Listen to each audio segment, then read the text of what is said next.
बिस्मिल्लाहिर्रहमानिर्रहीम। My dear students, अस्सलाम वालेकुम।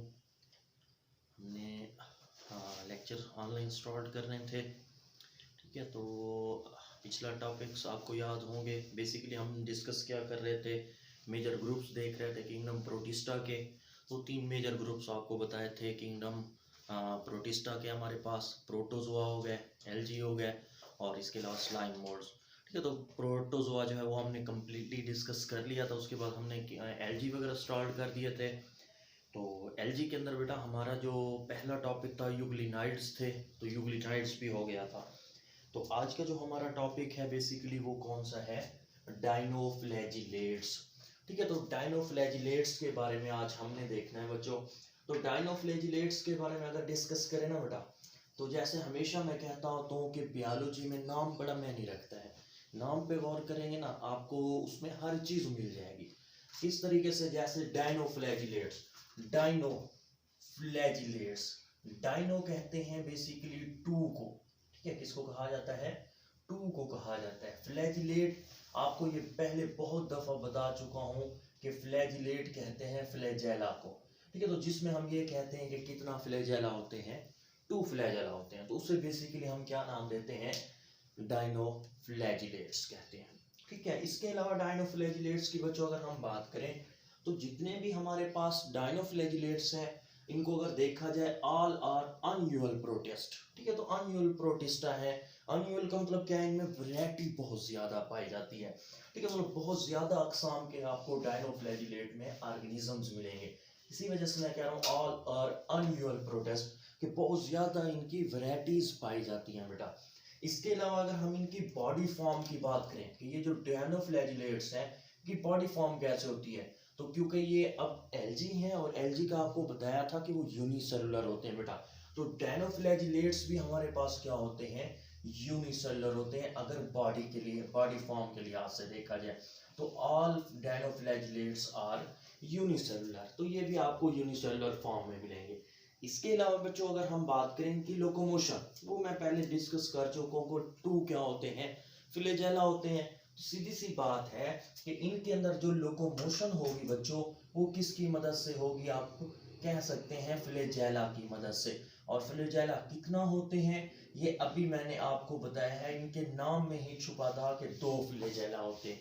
तो ये फ्लैजेला की मदद से लोकोमोशन करेंगे, ठीक है बेटा। इसके अलावा अगर हम इनके अंदर पिगमेंट्स की बात करें कि डाइनोफ्लैजिलेट्स जो हैं इनके अंदर पिगमेंट्स कौन कौन से होते हैं, तो इनके अंदर पिगमेंट्स की अगर बात की जाए बच्चों, तो इनके अंदर जो आपको पिगमेंट्स मिलेंगे वो होंगे क्लोरोफिल ए। इसके अलावा अगर देखा जाए तो क्लोरोफिल आप कह सकते हैं सी आपको मिल सकता है, ठीक है। क्लोरोफिल सी के अलावा कैरोटीनॉइड्स। तो ये 3 मेन आप कह सकते हैं पिगमेंट्स हैं जो कहाँ पे होते हैं, डाइनोफ्लैजिलेट्स में मिल जाएंगे। क्लोरोफिल ए, क्लोरोफिल सी और कैरोटीनॉइड। कैरोटीनॉइड में भी देखा जाए तो आपको यहाँ पे फाइकोजेंथन मिलेगा, ठीक है। फाइकोजेंथन, इनकी मुख्तलिफ टाइप्स होती है ना, जैसे हमने पिछले में भी पढ़ा था, जेंथन अलहदा था, ठीक है, और जेंथोफिल था हमारे पास। इसी तरीके से ये फाइकोजेंथन भी क्या है, कैरोटीनॉइड है, जो इनके अंदर पिगमेंट मौजूद होता है, ठीक है बेटा। अब दोबारा आप देखें क्या बात मैंने की है कि डाइनो 2 फ्लैजिलेट, फ्लैजेला 2 फ्लैजेला होते हैं और इनमें वैरायटीज बहुत ज्यादा पाई जाती है, तो अनयूअल प्रोटिस्ट में आ जाते हैं। बॉडी फॉर्म की बात की जाए तो यूनिसेलुलर है। लोकोमोशन फ्लैजेला की मदद से करते हैं। पिगमेंट्स कौन कौन से हैं, क्लोरोफिल ए है, क्लोरोफिल सी है और कैरोटीनॉइड्स है। कैरोटीनॉइड्स में भी कौन सा है, फाइकोजेंथन इनके अंदर पाया जाता है। इसके अलावा बच्चों अगर इनकी कवरिंग की बात की जाए, इनकी बॉडी के गिर्द भी बेसिकली क्या होती है, कवरिंग होती है। कवरिंग में अगर देखा जाए कि इनका जो सेल होता है वो कवर्ड होता है, ठीक है बेटा। किस चीज से कवर्ड होता है, बेसिकली इंटरलॉक्ड शेल्स से, ठीक है। किस चीज से होता है, इंटरलॉक्ड आप कह सकते हैं सेल्स से। और इसके अलावा ये जो इंटरलॉक्ड शेल्स बने होते हैं ये किस चीज से मिलकर बने होते हैं, तो ये बेसिकली आप कह सकते हैं आपके पास सेलुलोज से मिलकर बने होते हैं, ठीक है। तो सेलुलोज जो प्लांट की सेल वॉल बनाती है, तो इनके जो शेल हैं वो बेसिकली आपस में इंटरलॉक्ड होते हैं और वो सेलुलोज से मिलकर बने होते हैं। और इन्हीं सेल्स के अंदर अगर हम बात की जाए बच्चों, तो आप कह सकते हैं इम्प्रेग्नेटेड, या आप कह सकते हैं इनमें धंसी होती है, इनमें मौजूद होती है, इम्प्रेग्नेटेड होती है। क्या इम्प्रेग्नेटेड होती है बच्चों? सिलिकेट्स, या आप कह सकते हैं सिलिका जो है इनके अंदर भरा होता है।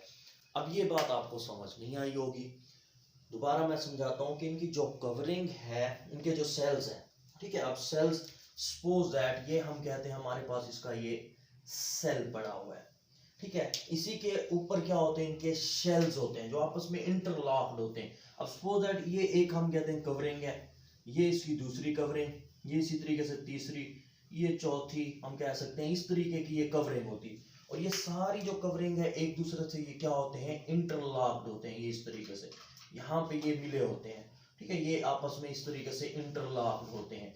तो इस तरीके की जो स्ट्रक्चर बन रही होती है वो हमारे पास डायनोफ्लैजिलेट, कि इसके अंदर जो है, ठीक है, इम्प्रेग्नेटेड विद, आप कह सकते हैं सिलिकेट्स, इसके अंदर सारे सिलिकेट्स मौजूद होते हैं, या आप कह सकते हैं सिलिका भरा होता है, ठीक है। और ये जो ऊपर वाली कवरिंग है वो किस चीज से मिलकर बनी होती है, सेलुलोज से मिलकर बनी होती है। तो ये हम कह सकते हैं इनके हमारे पास कवरिंग आ जाती है कि सेल्स जो है, ये सेल हो गया, कवर होता है शेल से जो इंटरलॉक्ड होते हैं, और इम्प्रेग्नेटेड होते हैं सिलिकेट से, मतलब इनके अंदर सिलिका आप कह सकते हैं भरा हुआ होता है। इसके अलावा बच्चों अगर हम बात करें कि इनकी इंपॉर्टेंस क्या है, ठीक है, नेक्स्ट हमारे पास हम कह सकते हैं इकोलॉजिकल इंपॉर्टेंस, ठीक है। अब इकोलॉजिकल नाम से जाहिर हो रहा है, इकोलॉजिकल इंपॉर्टेंस मतलब ये इकोलॉजी से है, और इकोलॉजी क्या है, बेसिकली इन्वायरमेंट से लिंक कर रही है, माहौल से लिंक कर रही है। तो माहौल के लिहाज से बात की जाए बच्चों, तो इनकी जो इकोलॉजिकल इंपॉर्टेंस बनेगी कुछ इस तरीके से है कि ये हमारे पास क्या होते हैं, आप कह सकते हैं फोटोसिंथेटिक प्रोटिस्ट हैं, या आप कह सकते हैं इक्वेटिक है। इक्वेटिक भी मोस्टली कहाँ पे मिलेंगे आपको, मराइन इन्वायरमेंट के अंदर। और ये है क्या, सबसे आप कह सकते हैं बड़े फोटोसिंथेटिक ग्रुप है, मतलब ये फोटोसिंथेसिस करते हैं। और जब फोटोसिंथेसिस कर रहे हैं तो आप सीधी सी बात है बच्चों समझ सकते हैं कि ये क्या बना रहे होते हैं, खुराक बना रहे होते हैं, खुराक के साथ साथ ऑक्सीजन दे रहे होते हैं। तो इकोलॉजिकल इंपॉर्टेंस में आप कह सकते हैं मेजर फोटोसिंथेटिक ग्रुप है मराइन इन्वायरमेंट के अंदर। या आप ये कह सकते हैं यहाँ पे ऑब्जेक्टिव भी बनती होती है, क्या ऑब्जेक्टिव है कि ये जो है सेकंड लार्जेस्ट ग्रुप है, फोटोसिंथेटिक ग्रुप आप कह सकते हैं सेकंड लार्जेस्ट है। पहला जो है वो हमारे पास डाई एटम्स होते हैं जो मैं आपको आगे बताऊंगा, ठीक है। दूसरे नंबर पे यही हमारे पास डायनोफ्लैजिलेट्स होते हैं, और ये इक्वेटिक फोटोसिंथेटिक ग्रुप है, मराइन इन्वायरमेंट में आपको ये ज्यादा मिलेंगे, और ये सेकंड लार्जेस्ट ग्रुप होते हैं। तो यहाँ से हम इनकी इकोलॉजिकल इंपॉर्टेंस का अंदाजा लगा सकते हैं, ठीक है बेटा। तो इस लिहाज से अगर नेक्स्ट हम इसमें बात करें तो बात होगा कि ये जो डायनोफ्लैजिलेट्स होते हैं, क्योंकि अब ये समंदर में है, मराइन है, तो वहां पे जब ये बहुत ज्यादा बढ़ जाते हैं, ठीक है, अब जब ये ज्यादा बढ़ जाते हैं तो उस दौरान अगर देखा जाए बच्चों तो ये क्या करते हैं, पॉपुलेशन एक्सप्लोजन, ठीक है। तो ये क्या बना देते हैं बच्चों, पॉपुलेशन एक्सप्लोजन बना देते हैं, ठीक है। पॉपुलेशन एक्सप्लोजन इनको कहा जाता है, या आप कह सकते हैं एक्सप्लोजन के अलावा अगर देखा जाए और ब्लूम्स, तो इनको ब्लूम्स भी कहा जाता है, वाटर ब्लूम्स नहीं, वाटर ब्लूम्स और चीजें वो बाद में हम डिस्कस करेंगे। तो ये पॉपुलेशन एक्सप्लोजन, ठीक है, तो एक्सप्लोजन बना सकते हैं, या फिर आप कह सकते हैं पॉपुलेशन एक्सप्लोजन के अलावा जो है इनको ब्लूम्स कहा जाता है। इनसे क्या होता है, इनसे बेसिकली कि जो मराइन आप कह सकते हैं समंदर की टाइड्स वगैरह होती हैं, उनका लहरें जो होती हैं उनका कलर चेंज हो जाता है, ठीक है। और ये मोस्टली जो टाइड हमारे पास पॉपुलेशन एक्सप्लोजन बनते हैं वो 3 कलर्स के होते हैं, ब्राउन हो सकते हैं, ठीक है, ब्राउन के अलावा अगर देखा जाए रेड हो सकते हैं, या हम कह सकते हैं ऑरेंज कलर के हो सकते हैं। दोबारा सुने क्या बात की है कि बाज़ औक़ात डायनोफ्लैजिलेट बहुत ज़्यादा बढ़ जाते हैं, ठीक है। अब जब ये बहुत ज़्यादा बढ़ जाते हैं तो इनकी वजह से पानी जो मराइन इन्वायरमेंट है, समंदर का जो पानी है या लहरें हैं, उनका कलर चेंज होना शुरू हो जाता है, या वो ब्राउन हो जाता है, या रेड हो जाता है, या क्या हो जाता है, ऑरेंज हो जाता है। क्योंकि बेसिकली डायनोफ्लैजिलेट इन्हीं 3 कलर्स में मिलते हैं, ब्राउन, रेड या ऑरेंज। इनकी वजह से क्या होगा, कलर चेंज होना शुरू हो जाता है बेटा, और इसको बेसिकली हम नाम देते हैं रेड टाइड्स का। बेसिकली इसको जो बंदा उस वक्त देख रहा होगा उसे रेड कलर नजर आया होगा, इसी वजह से उसने इनको नाम दे दिया रेड टाइड्स, ठीक है बच्चों, तो ये डायनोफ्लैजिलेट की वजह से आप कह सकते हैं समंदर के पानी का कलर भी चेंज हो सकता है अगर ये बढ़ जाए, तादाद के लिहाज से बहुत ज्यादा हो जाए। ठीक है, तो पॉपुलेशन एक्सप्लोजन या ब्लूम्स बना देते हैं जिसकी वजह से टाइड्स या समंदर का जो पानी है उसका कलर चेंज हो जाता है, और जब कलर चेंज होता है तो उसे रेड टाइड्स कहते हैं। हो सकता है उस वक्त जो साइंसदान इसको देख रहा हो उसे रेड कलर नजर आ, वैसे देखा जाए तो 3 कलर्स होते हैं, ब्राउन, रेड या ऑरेंज हो सकता है। ओके ओके बेटा, इसके अलावा लास्ट में आपने इनकी एग्जांपल्स देनी होती है। तो इनकी एग्जांपल्स की अगर हम बात करें तो इसमें हमारे पास बेस्ट जो एग्जांपल है वो है सेरेटियम। ठीक है, तो सेरेटियम जो है ये हमारे पास डायनोफ्लैजिलेट्स हैं जो समंदर में पाए जाते हैं। ठीक है, और इसके अलावा अगर हम बात करें तो हमारे पास गोनी एलेक्स। ठीक है, तो गोनी एलेक्स जो है ये भी हम कह सकते हैं हमारे पास क्या है, समंदर में पाए जाने वाले डायनोफ्लैजिलेट्स हैं। ठीक है बच्चों, तो ये आ जाता है हमारा आज का टॉपिक जिसे हमने डायनोफ्लैजिलेट्स का नाम दिया हुआ है। दोबारा सुन लें कि डायनोफ्लैजिलेट, डायनो दो को कहते हैं, फ्लैजिलेट फ्लैजेला को कहते हैं, मतलब 2 फ्लैजेला होते हैं। एनुअल प्रोटिस्ट है, बॉडी फॉर्म देखी जाए तो यूनिसेलुलर है, लोकोमोशन फ्लैजेला की मदद से, 2 फ्लैजेला होते हैं। पिगमेंट्स में ए है, क्लोरोफिल सी है, कैरोटिनॉइड्स हैं, कैरोटिनॉइड्स में फैकोजेंथन पाया जाता है। कवरिंग की बात की जाए तो सेल जो है उसकी जो कवरिंग है शेल्स ने कवर किया होता है, और वो शेल्स एक दूसरे से इंटरलॉक्ड होते हैं जो किससे बने होते हैं, प्लांट की जैसे सेल वाल सेलुलोज से, तो ये भी सेलुलोज से मिलकर बने होते हैं। और इसके अलावा इनके अंदर, इन शेल्स के अंदर बच्चों क्या होते हैं, सिलिकेट्स पाए जाते हैं।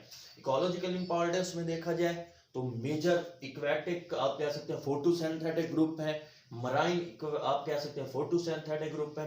आप यहां से अंदाजा लगा सकते हैं कि ये क्या है, सेकंड लार्जेस्ट ग्रुप है फोटोसिंथेसिस के लिहाज से। ठीक है, पहले नंबर पे डाई एटम्स आते हैं जो हम आगे डिस्कस करेंगे बच्चों। और इसके अलावा ये अगर बहुत ज्यादा होते जाए तो पॉपुलेशन एक्सप्लोजन या ब्लूम्स हो सकते हैं। ठीक है, ब्लूम्स बना सकते हैं या पॉपुलेशन एक्सप्लोजन, जिसकी वजह से समंदर का जो पानी है उसका कलर चेंज हो जाता है, या वो ब्राउन, रेड या ऑरेंज हो सकता है, क्योंकि ये 3 कलर होते हैं डायनोफ्लैजिलेट्स के।